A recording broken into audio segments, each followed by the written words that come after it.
What's up, family? It's your host, Julius Nyanda, here with Homeowner Help Radio, where we help you get and keep your financial house in order. Today, we're really focused on the FHA 90-day flip rule waiver that was set to expire in February, the 1st of next month, but the government just came out with a release on Friday where they extended it through the end of the year. So we really just wanted to take the time to educate you on what exactly the 90-day flip rule was in the first place, and what this waiver means to first-time homebuyers out there that are looking to buy foreclosed homes.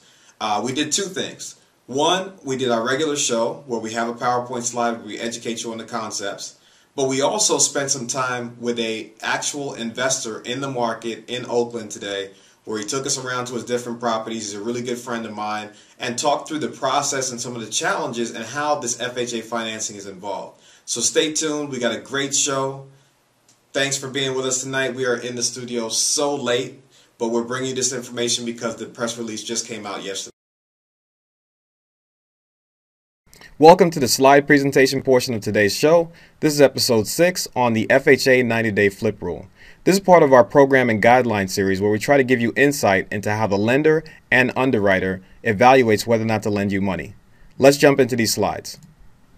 So, first you look at who buys the mortgage. That really determines what kind of programs are out there. You've got government sponsored as in Fannie and Freddie, and Wall Street, aka private sector. If you're on the government side, you're looking for FHA and VA financing. FHA lends you up to 96.5% of the property with a low down payment. You can even have dings on your credit score, and you pay monthly mortgage insurance to compensate the government for the risk. If you're a veteran, you're probably going to go with VA financing because it's up to 100% of the property value with no monthly mortgage insurance.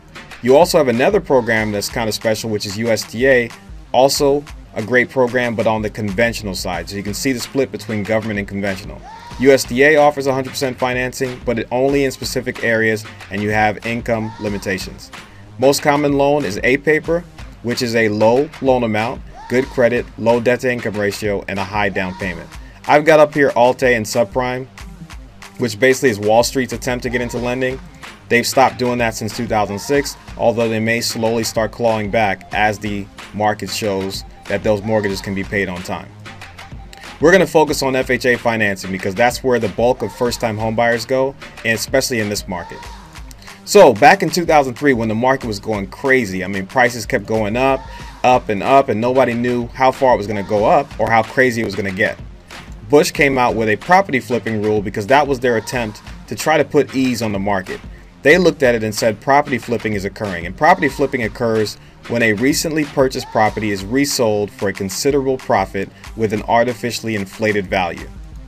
So in May of 2003, the Bush administration came out with the 90-day FHA flip rule to make sure that first-time home buyers using FHA financing were not being victimized by investors who were buying and flipping these properties.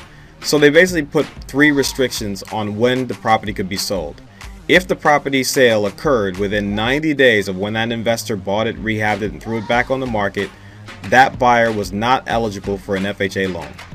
If the sale occurred within 90 to 180 days of when the acquisition was made, it required a second appraisal. And even if it occurred within 90 days to 1 year of the acquisition, it still required the lender to come up with supporting documentation to validate that value.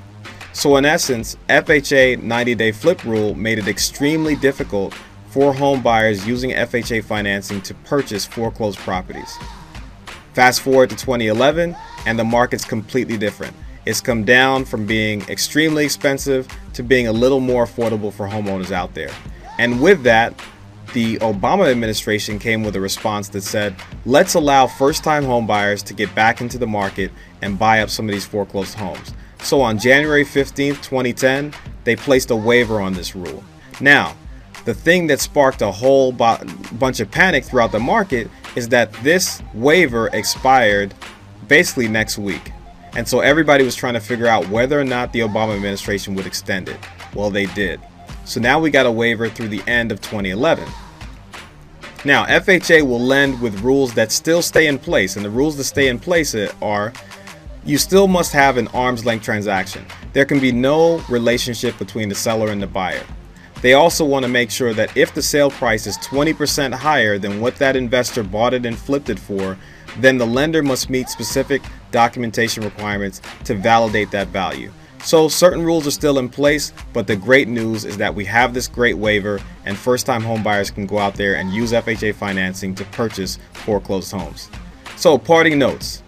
In 2003, FHA came out with a rule that prevented people from buying properties within 90 days called the FHA 90-day flip rule.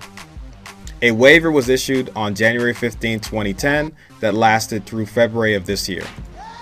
The waiver was extended on Friday through the end of this year. Lender overlays still apply, so I always say this. Lenders, even though the government through HUD and these major investor programs can offer a lot to the market, it's still up to the lender as to whether or not they want to take that risk. So many times the lenders will place overlays on top of the government requirements, and they may not even allow certain programs like the 90-day flip rule waiver. So depending on who your lender is, I work with lenders that allow a lot of this stuff to happen, but you may go to a lender that doesn't. Make sure you're clear about what your lender does and doesn't allow. Because as Stefan said, a lot of times this is where sellers get frustrated with lenders that don't know what they're doing. So please support the show. We want you to come out to us, send us questions, hit that help button, let us know topics you want to cover, or ask us questions about what we have here. If you're not already, become a fan on Facebook or follow us on Twitter. Thank you so much for following our show and watching our show and being with us tonight. Have a good night.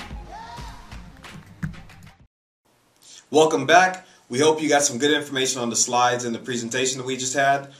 Make sure you check out the other part of this episode 6 on the FHA 90-day flip rule, where we spent some time with an investor in the market named Stefan. Great information, great perspective for those of you that don't quite understand how the real estate investment market works. He's flipped a bunch of properties, been doing this since 2009. Good friend of mine, check him out. But also, as I point out in every one of my slides, make sure you follow us on Twitter. Make sure you become a fan on Facebook. Make sure you go to that helpradio1.com website and let us know what you want to hear about. We are here to bring you this information. We bring it to you free. We bring it to you in the best way that we can. We're up late at night putting these stories together for you.